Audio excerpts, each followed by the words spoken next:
नमस्कार, मार्च न्यूज में आपका स्वागत है। आइए नजर डालते हैं आज की बुरहानपुर की खास खबरों पर।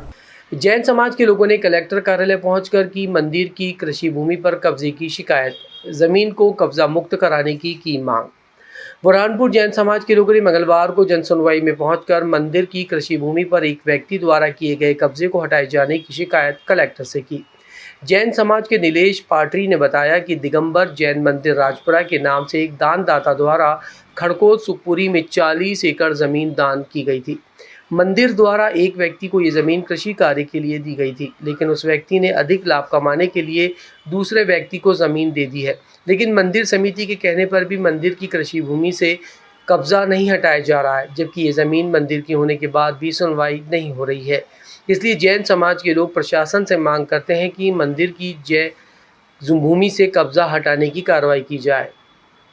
यहाँ पर आज हम कलेक्टर कार्यालय में माननीय कलेक्टर महोदय के समक्ष जन सुनवाई के हेतु आए हैं। दिगंबर जैन मंदिर राजपुरा ट्रस्ट के अधीन यहाँ खड़कोट और सुखपुरी में खेती की ज़मीन है, जो एक संतोष मिश्रीलाल पाटनी को मुनाफे के लिए दी गई थी, जैनाबाद निवासी को। उससे विगत वर्ष मीटिंग में उसने 31 मार्च 2025 को खाली करने को कहा था।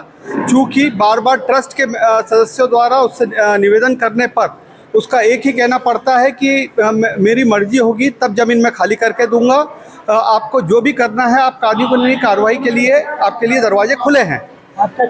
हम ये चाहते हैं कि ज़मीन पे वो कब्जा छोड़े, ताकि हम उसको, अभी वह सूखी की ज़मीन जो कि गीली के हिसाब से कर रहा है और मुनाफा सूखी के हिसाब से देता है, हम अपनी ज़मीन को सिंचित कर और प्रॉपर सीमांकन कर मंदिर ट्रस्ट की ज़मीन को प्रॉपर कब्जे में लेकर उचित व्यक्ति को उचित तरीके से किराए से मुनाफे से दे सके।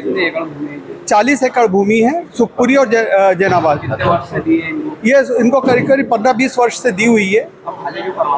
अभी हम उसको सीमांकन करवाना है और सिंचित करवाना है, तथा उसको आगे विधिवत जो यानी नीलाम करके जो ज़्यादा मुनाफा दे उस तरीके से हम देना चाहते हैं। क्या साल का मुनाफा देते हैं? अभी वो यानी 9,000 रुपये एकड़ के हिसाब से मुनाफे से दे रहे हैं, जो कि सूखी का मुनाफा है, और वहाँ पर केली की फसल ले रहे हैं। क्या नाम आपका? शरद कुमार जैन। ये क्या समाज की है?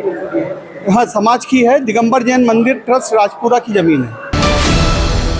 ग्राम सिरपुर बस स्टैंड पर शौचालय और पियाऊ का निर्माण किए जाने की ग्रामीणों ने की मांग। नालियों का पानी घरों के सामने जमा होने पर जताया विरोध। बुरहानपुर की ग्राम सिरपुर के ग्रामीणों ने मंगलवार को कलेक्टर कार्यालय पहुंचकर गांव के बस स्टैंड पर शौचालय एवं गर्मी के सीजन को देखते हुए पियाऊ का निर्माण किए जाने की मांग की।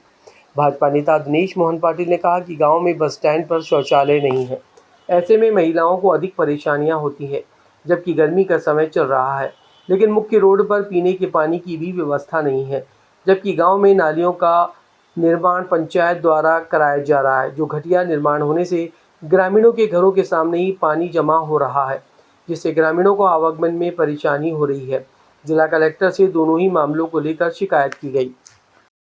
में बस स्टैंड के शौचालय एवं प्याऊ की व्यवस्था करने के संबंध में आए हैं।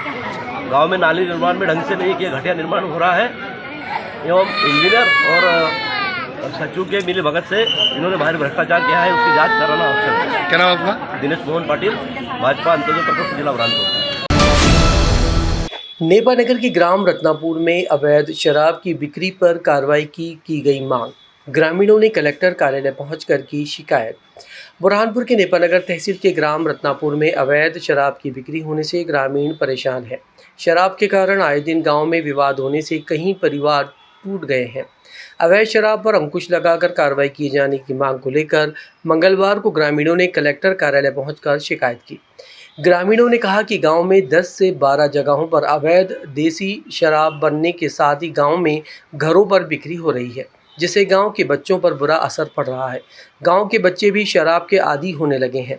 शराब पीने के बाद आए दिन किसी न किसी घर में महिलाओं के साथ मारपीट की घटनाएं भी हो रही है। गांव में शराबबंदी किए जाने की मांग भी लंबे समय से उठ रही है। ग्रामीणों ने कहा कि अगर प्रशासन कार्रवाई नहीं करेगा तो ग्रामीण उग्र आंदोलन करेंगे। तो हमको दारू नहीं मतलब शराब तुम्हारे गांव में पड़ रही है ना? कहाँ का मामला है, कौन सा गांव का? रत्नापुर में। कितने लोग शराब गिरा रहे हैं? 10-12। तो वहाँ शराब पीने के बाद में झगड़ा भी होता है गाँव में? बच्चे को भगा रहे, औरत उनको भगा रहे। शराब पीने के बाद में झगड़ा करते घर पे आके। तो आज शिकायत लेकर कहाँ पहुँचे आप? कलेक्टर कार्यालय में। क्या नाम है आपका? पुलिस द्वारा कोर्ट में चालान पेश नहीं करने से 13 लोगों को नहीं मिल पा रही है जमानत। परिवार के लोगों ने कलेक्टर एसपी से लगाई गुहार। बुरहानपुर के शिकारपुरा पुलिस ने ज़मीनों के फर्जी पट्टे बनाकर पीएम आवास के लाभ लेने वाले 13 आरोपियों को गिरफ्तार कर खंडवा भेज दिया है। आरोपियों की गिरफ्तारी के 1 माह बाद भी पुलिस द्वारा कोर्ट में चालान पेश नहीं करने से आरोपियों को जमानत नहीं मिल रही है। मंगलवार को परिवार के लोगों ने कलेक्टर कार्यालय पहुंचकर कलेक्टर हर्ष सिंह और एसपी देवेंद्र पाटीदार से मदद की गुहार लगाई। परिवार के लोगों ने कहा कि पुलिस ने फर्जी पट्टे बनाकर पीएम आवास के लाभ लेने वाले प्रकरण में 26 आरोपी बनाए थे, जिनमें से 13 लोगों की गिरफ्तारी हो गई है। लेकिन पुलिस का कहना है कि शेष फरार आरोपियों को गिरफ्तार करने के बाद ही कोर्ट में चालान पेश करेंगे, जबकि फरार आरोपियों की अभी तक गिरफ्तारी नहीं होने से हमारे परिवार के लोग लंबे समय से जेल में बंद हैं। पुलिस प्रशासन से मांग करते हैं कि कोर्ट में चालान पेश करे ताकि हमारे परिवार के लोगों की जमानत हो।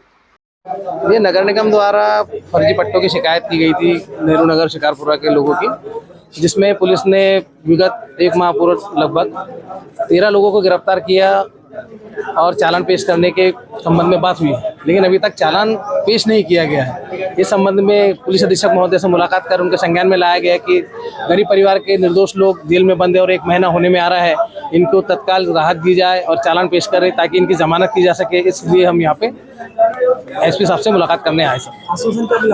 आश्वासन मिला है कि आज से कल 2 दिन के अंदर कार्रवाई करके तुरंत 2 से 3 दिन में चालान प्रस्तुत किया जाएगा।